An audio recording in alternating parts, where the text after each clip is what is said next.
عليكم ورحمة الله تعالى وبركاته.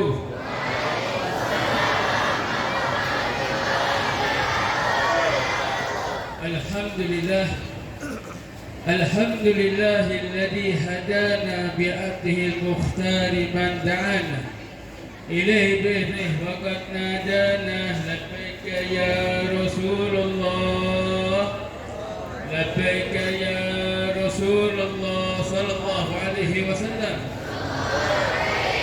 اللهم صل وسلم وبارك وعلى آله وصحبه وسلم.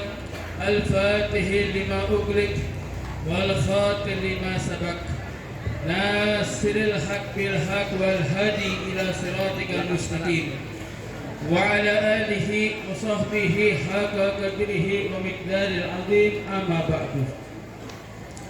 Alhamdulillah, panjatkan puji syukur kita kepada Allah Subhanahu wa taala atas segala karunia, kenikmatan dilimpahkan pada pagi hari ini, kenikmatan iman dan kenikmatan Islam dan kenikmatan sehat wal afiat, panjang umur, sehingga kita bisa berkumpul di dalam tempat yang sangat dimuliakan oleh Allah Subhanahu wa taala, tempat untuk menuntut ilmunya, agamanya Allah Subhanahu wa taala, dan menghidupkan syariatnya baginda Sayyidina Muhammad sallallahu alaihi wasallam. Dan juga ini pondok pesantren yang dimana Shahibul Mu'assas mengasih nama Pondok Pesantren Sa'adatul Abadiyah, dan dimana pondok pesantren tersebut dilanjutkan, dipegang oleh anaknya yang bernama Kiai Haji Muhammad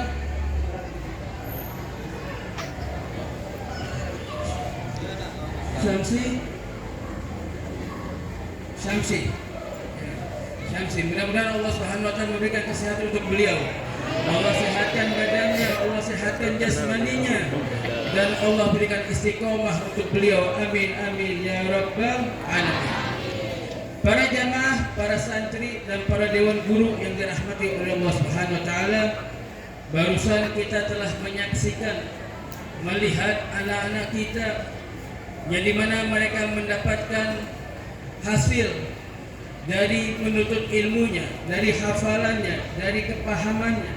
Semoga Allah Subhanahu wa taala akan menjadikan ilmunya bermanfaat insyaallah.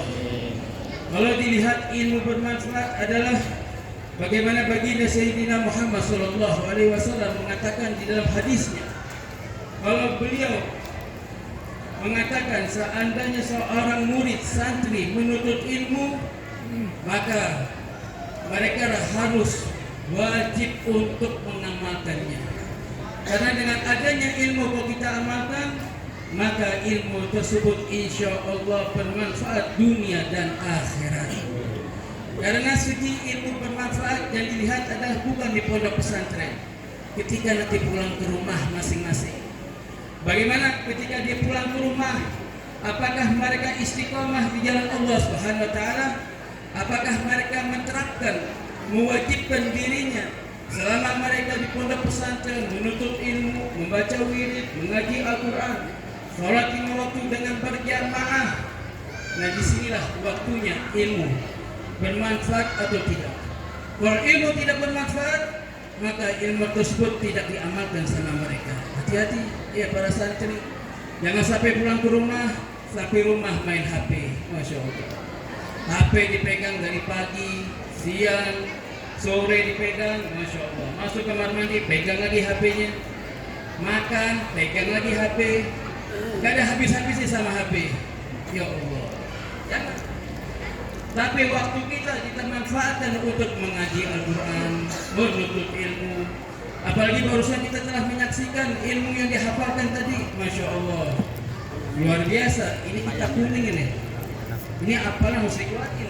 Aqidatul awam, dari awal abiyat, abda'u bismillahirrahmanirrahim wa birahimil daimil isani falhamdulillahi qadimil awali al-akhiri bagi bila tahuli summa salatu wassalamu samada ala nabiy khairan ma qad wahada. Apalin sabiqallahu mawjudun qadimun baqi mukhalifun li khaqibi itlaqi wa qaimun goni wa wahidun wahai qadirun muridun alim kulli syai'. Itu akidatul awam.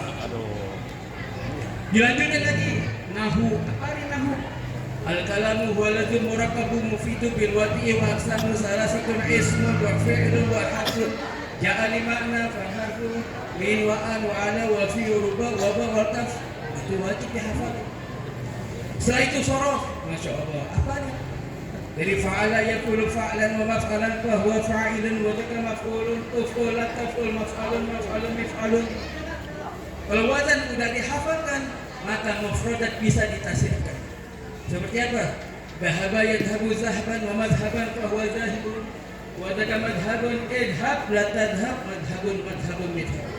Masya Allah. Luar biasa. Kita saksikan para santri sudah dihafalkan. Nah, tapi butuh kalau sudah belajar ilmu sorof dan ilmu nahu, bagaimana cara kita untuk membaca kitab yang tidak ada harokatnya. Nah, itu anak-anak harus diperhatikan. Jangan apal wazan, apal kitab, tapi nggak bisa baca kitab. Ya, salah besar itu. Justru wasilah ketika mereka mempelajari ilmu nahu, ilmu sorof, itu adalah ilmu wasilah, ilmu alat, agar kita bisa membaca kitab kuning, kitab yang tidak ada harokat. Masya Allah, luar biasa. Kita doakan mudah-mudahan mereka insya Allah ilmunya bermanfaat. Dan Allah kuatkan hatinya, imannya, dan bisa menyenangkan hatinya baginda Sayyidina Muhammad Sallallahu Alaihi Wasallam. Para jamaah yang dirahmati oleh Allah Subhanahu Wa Taala, kesempatan ini saya kepingin menyampaikan bahwa acara ini adalah acara yang dirindukan oleh Sayyidina Muhammad, karena acaranya memuji baginda Nabi Muhammad Sallallahu Alaihi Wasallam. Sehingga Al-Habib Ali bin Muhammad bin Husain Al-Habsyi mengatakan di dalam kalam mutiaranya, seseorang ketika kepingin menyenangkan hatinya baginda Sayyidina Muhammad, maka yang pertama adalah menuntut ilmu. Menuntut ilmu bukan hanya di pondok pesantren, menuntut ilmu dimanapun Anda berada. Tetapi ketika kita belajar di pondok pesantren, itu ilmu tersebut kalau kita ambil, kita raih dan kita ambil dari guru-guru kita, maka di situ kelihatan keberkahannya. Kenapa? Karena kita melihat wajah guru, menimba ilmu sama guru. Bukan belajar ilmu lewat online. Masya Allah. Ini kadang-kadang anak-anak muda ini nggak mau repot. Buka ilmu fatwanya buka Google. Emang gurunya Google. Guru itu adalah seseorang ketika dia meraih ilmunya, akidahnya Ahlus Sunnah wal Jamaah. Tahu akidah Ahlus Sunnah wal Jamaah? Yang akidahnya Imam Asy'ari dan fikihnya madhab Imam Syafi'i. Jangan sampai di antara kita menyimpang. Ini hati-hatinya anak-anak muda. Jangan sampai kita menyimpang dari akidah yang sudah Allah berikan kenikmatan. Akidah Ahlus Sunnah wal Jamaah adalah akidah yang menjaga lisan, nggak pernah mencaci orang, nggak pernah memaki orang, nggak pernah mengkafirkan umat Islam, nggak pernah memecahkan umat Islam. Itu adalah akidah Ahlus Sunnah wal Jamaah. Kalau akidah selain akidah Ahlus Sunnah wal Jamaah, minta maaf, seperti akidahnya Wahabi, akidahnya Syiah, mereka ini adalah akidah mengajarkan untuk di hatinya benci kepada ajaran baginda Sayyidina Muhammad. Seperti apa? Ziarah para ulama. Kadang-kadangnya akidah yang sesat ini wala'udzubillah, dibilang katanya kalau ziarah ulama yang sudah meninggal katanya musyrik. Betul apa enggak? Dikatain syirik. Ngapain minta sama orang yang sudah mati? Minta cukup sama Allah. Jangan minta sama orang yang sudah mati. Nah, ini adalah salah. Salah besar.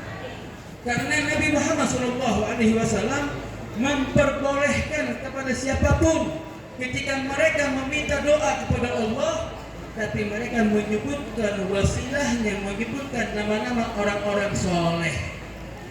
Itu Sayyidina Bilal, sahabat Nabi, yang kulitnya warna hitam, kulit itu pendek lagi Sayyidina Bilal. Itu tukangnya muazin. di Masjid Madinah di hadapan baginda Sayyidina Muhammad. Itu ketika Nabi Muhammad meninggal, Sayyidina Bilal nggak mau masuk ke Masjid Madinah untuk azan. Sampai dibujuk oleh para sahabat Sayyidina Abu Bakar, Sayyidina Umar, Sayyidina Utsman, Sayyidina Ali, wahai ya Bilal, kami ini rindu dengan suaramu. Kapan engkau bisa masjid ke Madinah untuk azan? Kami kepingin mendengar, wahai ya Bilal. Apa jawabnya Bilal? Wahai ya sahabatku, wahai ya sahabatnya Rasulullah, Nabi sudah gak ada, Nabi sudah meninggal. Aku gak mampu untuk masuk ke masjid. Aku gak mampu untuk berjalan menuju melewati makamnya Sayyidina Muhammad. Kalau aku megang mic, dulu gak ada mic, dulu itu azan itu Masya Allah dengan suara yang lantang. Kalau aku azan, aku takut jatuh pingsan, gak kuat karena Nabi Muhammad sudah meninggal, gak ada lagi di atas muka bumi ini. Maka aku gak mampu untuk azan. Biarkan yang lain aja yang azan, aku di rumah saja. Masya Allah, itu Bilal sahabat Nabi. Sampai sahabat Rasul datang kepada cucunya baginda Sayyidina Muhammad yang bernama Sayyidina Hasan dan Husain, anaknya dari Sayyidatul Fatimah Az-Zahra. Mereka datang ke rumah Bilal mengetuk pintu. Diketuk pintunya. Wahai Bilal, Assalamualaikum. Bilal menjawab, Waalaikumsalam. Bilal sudah tahu suaranya ini. Ini suara siapa ini? Bukankah ini suaranya cucunya Nabi Muhammad SAW?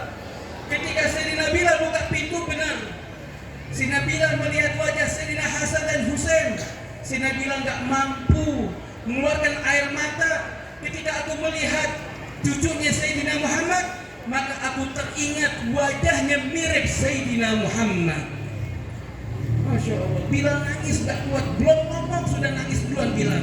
Gak mampu dengan tangisan rindunya sama Nabi Muhammad. Akhirnya Sayyidina Hasan dan Husain mengatakan, wahai ya Bilal, aku kangen dengan suaramu Bilal. Bisakah engkau azan seperti biasanya engkau azan di hadapan kakekku yang bernama Sayyidina Muhammad? Maka Bilal langsung sedih, mengeluarkan air mata, gak mampu untuk mengungkapkan bagaimana cara untuk menolak. Karena Sayyidina Bilal sudah menolak dari ajakan sahabatnya Nabi yang bernama Sayyidina Abu Bakar, Sayyidina Umar, Sayyidina Utsman, dan Sayyidina Ali. Maka Bilal nengok ke sahabat sampai dengan tangisan gak kuat. Sampai Bilal mengatakan, seandainya kalau aku menolak permintaannya cucunya Nabi Muhammad, maka aku nanti di akhirat takut nanti gak dapat syafaat nanti bersama Nabi Muhammad, gak masuk surga bersama Sayyidina Muhammad. Karena aku sudah menolak permintaan cucunya, yang dimana cucu tersebut kesayangannya Rasulullah SAW. Akhirnya Bilal gak panjang lebar. Apa Bilal mengatakan, wahai ya cucu Nabi Muhammad, aku siap untuk azan saat ini pun. Aku keluar dari rumah untuk menuju ke Masjid Madinah. Akhirnya Bilal keluar, bawa tongkat menuju ke Masjid Madinah. Baru masuk ke masjid, melihat makamnya Rasulullah. Langsung Bilal pucat mukanya, nangis. Ya Allah, Nabi sudah gak ada di dalam kuburan. Bagaimana aku ini naik ke atas untuk azan ini? Gak ada lagi yang biasanya aku azan ada di hadapan Nabi Muhammad SAW. Ketika Bilal azan, Allahu Akbar, Allahu Akbar, langsung masyarakat yang ada di kota Madinah pada keluar dari rumahnya. Seakan-akan mereka mengatakan, ini suaranya Bilal. Kalau sudah ada suaranya Bilal, pasti ada Nabi Muhammad. Bukankah Nabi Muhammad sudah meninggal? Sampai orang masyarakat tetangga tersebut mengatakan, mungkin Nabi hidup lagi, mungkin Nabi Muhammad. Arwahnya balikin lagi mungkin. Yuk kita ke Madinah, kita ke masjid, melihat Bilal lagi azan. Masya Allah, Bilal lanjut lagi, Allahu Akbar, Allahu Akbar.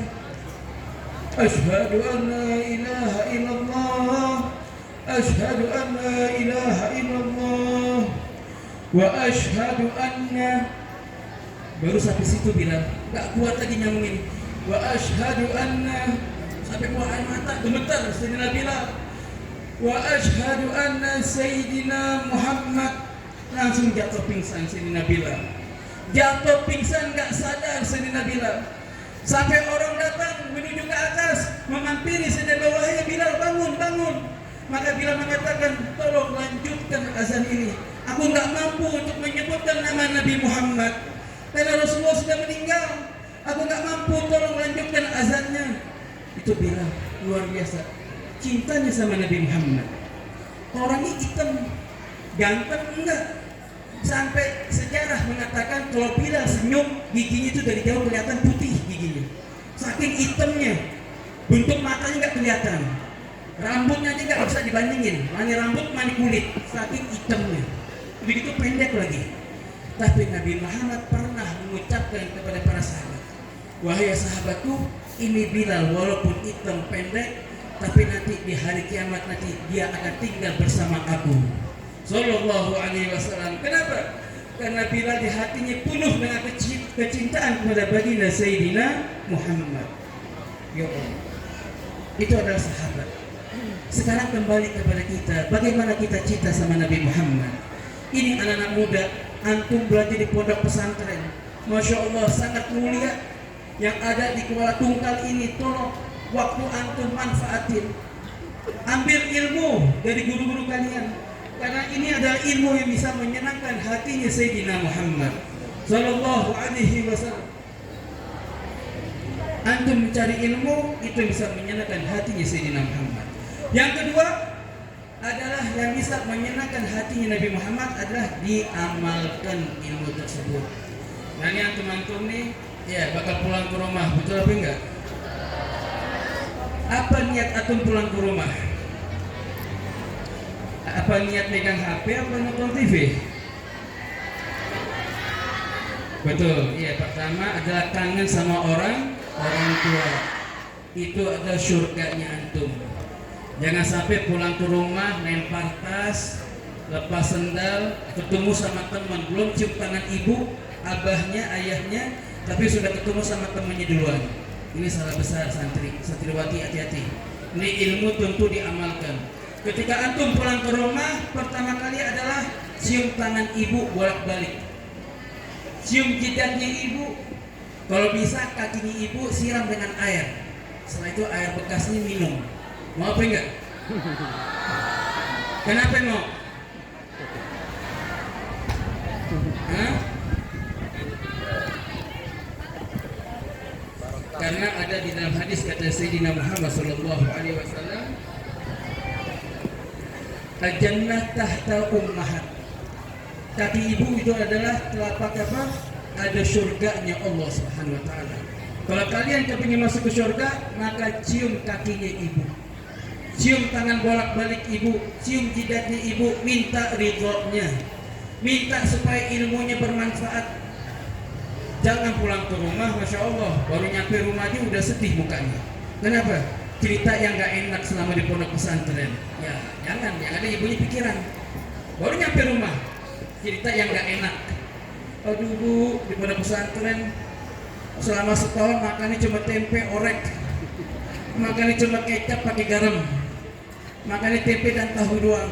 Ya Allah bu, sedih di pondok, gak ada enak-enaknya. Ya Allah, itu namanya bukan berbakti sama ibu, tapi durhaka sama ibu.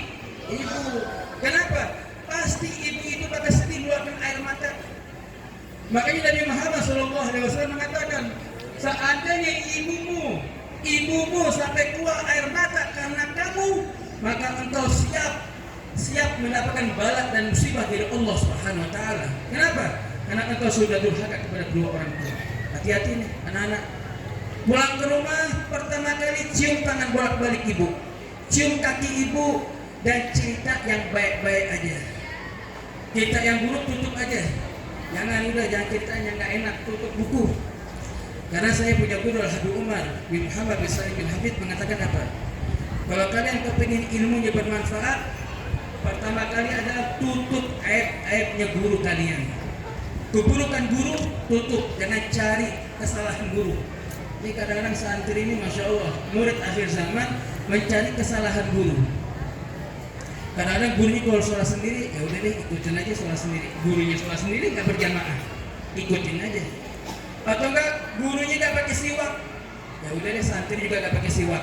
Ya. Justru antum ini menutupi aib keburukan guru.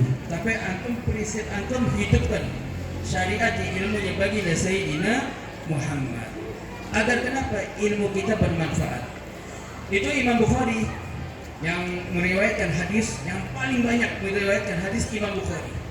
Itu Imam Bukhari mempesankan kepada murid-muridnya, kalau kalian berjalan sebelum menuju ke guru kalian, kalau ada orang-orang miskin, keluarkan harta kalian, kasih duitnya kepada orang-orang miskin dengan niat untuk menutupin aib keburukan guru. Masya Allah. Ada nggak kayak begitu? Ini kita nyumbang nih duitnya dengan niat, ya Allah, tutupkan mata kami ini agar mata kami tidak melihat keburukan guru-guru kami. Mau gurunya ustazah, mau gurunya ustaz, tutup mata kami ini. Biarkan mata kami ini melihat guru-guru yang baik-baik aja udah. Yang buruk-buruk tutupin, agar hati kami ini bersih, agar hati kami ini menimba ilmu yang bermanfaat. Nah, itu poin yang pertama. Kalau ilmu bermanfaat adalah menutupin aibnya guru. Kalau ilmu yang bermanfaat, mereka di hatinya kesombongan, merasa dirinya hebat. Gurunya cuma ngapain? Kita udah baca kitab kuning, ngapal 20 juz, Masya Allah, dengan sombongnya. Bila hati-hati, kesombongan adalah milik Allah. Kita nggak boleh sombong. Sudah cukup pelajaran kita Fir'aun. Fir'aun di zaman Nabi Musa alaihissalam, Fir'aun adalah orang yang paling sombong, orang yang di hatinya sangat buruk, merasa dirinya Tuhan, seakan-akan dia orang yang paling hebat. Fir'aun itu, Fir'aun mengatakan apa kepada masyarakatnya? Aku adalah Tuhan, lebih hebat daripada Tuhan. Oh, sombongnya Fir'aun. Saat itu pun Nabi Musa alaihissalam mengajak kebaikan, mengajak untuk kembali kepada Allah. Fir'aun menolak. Bahkan Fir'aun mempersiapkan kepada pasukannya untuk membunuh Nabi Musa alaihissalam. Akhirnya Allah Subhanahu wa taala menutup bumi ini, dibelah. Atas muka bumi ini ditenggelamkan Fir'aun, sampai hartanya, bahkan pengikutnya dan keturunannya Allah tenggelamkan karena penuh dengan kesombongan. Nah, antum kalau sombong, ya, hati-hati, takut ilmunya hilang. Ini antumnya tadi barusan ngapal nih, nah, hafalannya tadi sorok, diuji hafalannya kuat, bisa menjawab.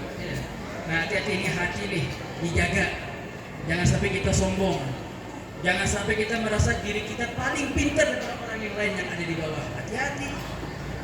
Kita lihat nanti ilmu yang bermanfaat nanti kalau di luar. Ilmunya berkah apa enggak? Ilmunya bisa ngajarin orang apa enggak? Ilmunya bisa dipakai untuk dirinya apa enggak? Maka itu dilihat. Jangan ada kesombongan di diri kita, agar hati kita insya Allah bersih di hadapan Allah Subhanahu wa taala. Karena Imam Syafi'i mengatakan al-ilmu nur la yadkhulu ilmu nur ilal asi. Tak mungkin ilmu ini, yang cahaya ini masuk ke hati-hati yang mereka ini berbuat maksiat. Hati-hati. Ya. Bahkan juga ada kalam Imam Syafi'i di dalam kalamnya mengatakan apa? Kalau seandainya mata kita melihat hal yang haram, maka hati kita pun enggak menerima ilmu. Ilmunya lupa. Nah, ini anak laki-laki, hati-hati nih pulang ke rumah megang HP, tonton yang benar. Nah, hati-hati, ini akhir zaman ini. Ibu-ibu, orang tua perhatikan anak-anaknya. Karena ketika anak-anak pulang ke rumah, bukan lagi guru-guru yang ngurusin antum. Guru-guru lepas tangan, gak tanggung jawab. Ketika anak-anak saat ini nanti besok atau besok lusa pulang ke rumah masing-masing, guru lepas tangan, sudah cukup. Guru hanya bisa mendoakan kepada santrinya dan muridnya agar mereka ilmunya bermanfaat. Tapi nanti yang tanggung jawab adalah orang tua masing-masing. Jangan biarkan anak-anak kalian ketika pulang ke rumah megang HP 24 jam. Ngaji Quran enggak, belajar enggak, bantuin orang tua enggak, megang HP aja. Jangan dibiarkan, tegur nih anak. Kalau nggak mau juga dengan cara keras. Daripada kalian nanti orang tua nanti di akhirat sedih, lebih baik keraskan dari sekarang. Sebelum kalian meninggal nanti di dalam kuburan. Hati-hati, ini anak-anak adalah amanat dari Allah. Kalau kita salah menjalankan amanat tersebut, maka nanti kita siap-siap orang tua bahkan nangis nanti keluar air mata di dalam kuburan. Kenapa aku dulunya nggak ngurusin anak-anak kami?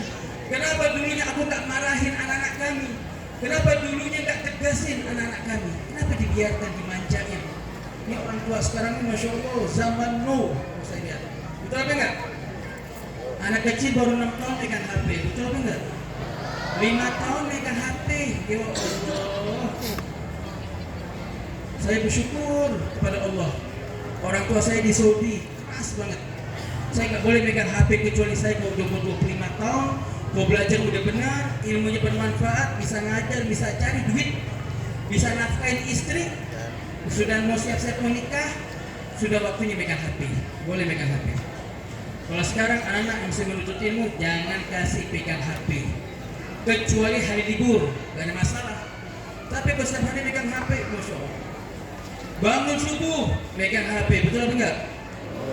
Kadang-kadang anak-anak udah bangun subuh, nggak sholat subuh, duduk dulu megang HP main game, akhirnya tidur lagi, subuhnya kesiangan. Betul apa enggak? Ramadan puasa yang biasa baca Al-Quran di pondok pesantren, pulang ke rumah puasa di bulan Ramadan megang HP, main game, nonton TV. Ya Allah, ini hati-hati.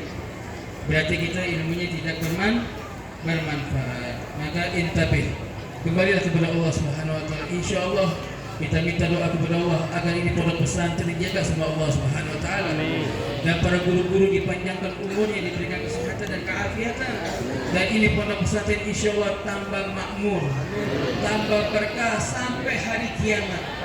Karena ini pondok adalah untuk mencetak anak-anak generasi yang masa depan ini yang akan jadi ulama terus menerus insya Allah, yang akan melanjutkan lisannya baginda Sayyidina Muhammad, yang bisa mencetak tokoh-tokoh ulama yang akidah ahlus sunnah wal jamaah, yang cinta maulid, cinta kepada ziarah ulama, cinta kepada orang-orang yang sudah meninggal, baca yasin, baca tahlil, gak mengkafirkan, gak mencaci, gak memaki. Itu adalah akidah yang benar, akidah yang selamat. Maka ada satu riwayat hadis yang dibawa oleh Muawiyah mengatakan, Islam ini terpecah 73 golongan. Islam terpecah 73 golongan. Seperti partai politik, pecah partai P3, PKS, Golkar, PDI, partai saling bermusuhan, saling mencari dunia, mencari apa. Nanti Islam pun ada terpecah 73 golongan. Mereka saling mengkafirkan, mereka saling mencaci, memaki, membenci orang yang menghadirkan maulid Nabi Muhammad, benci orang-orang yang ziarah kuburan.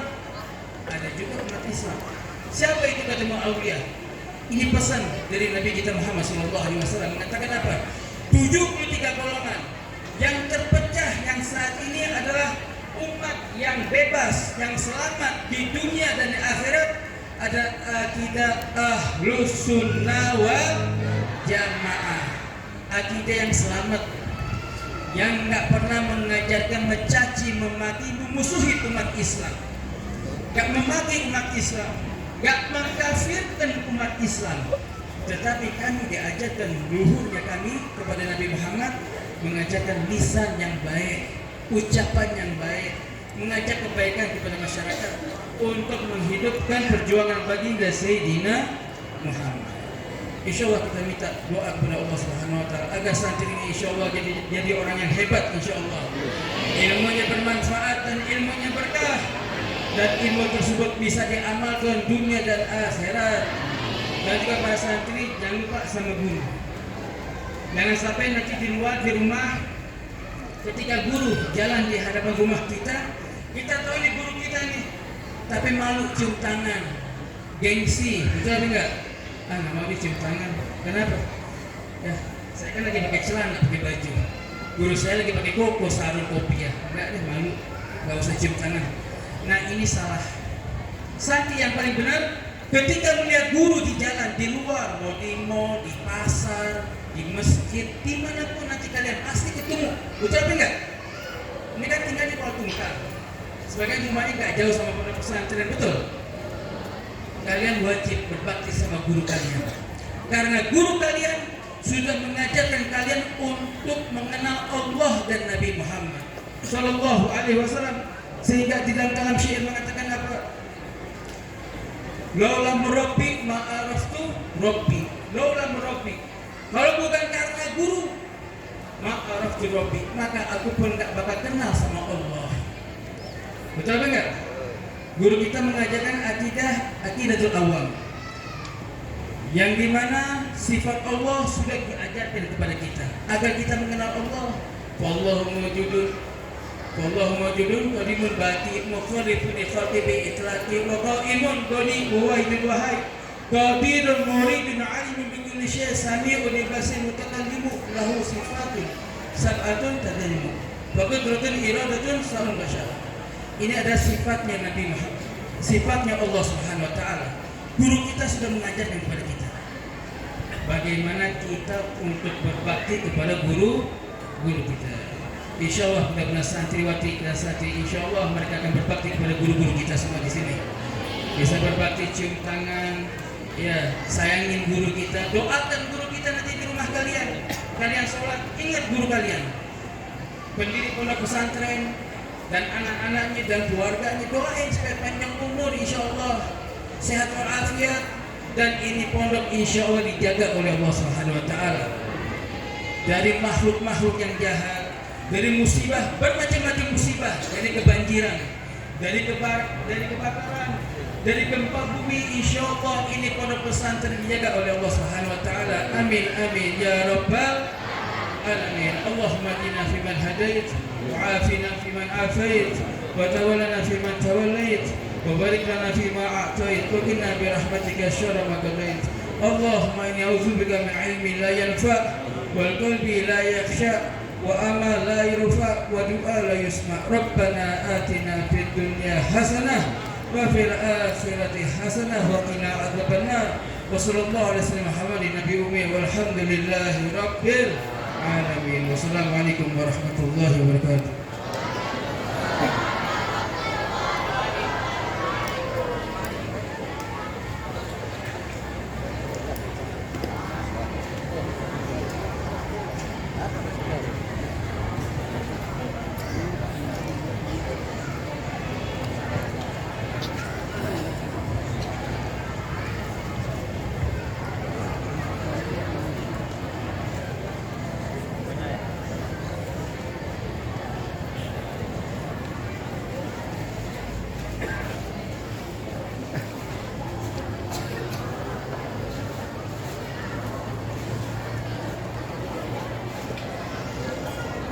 Cekik je.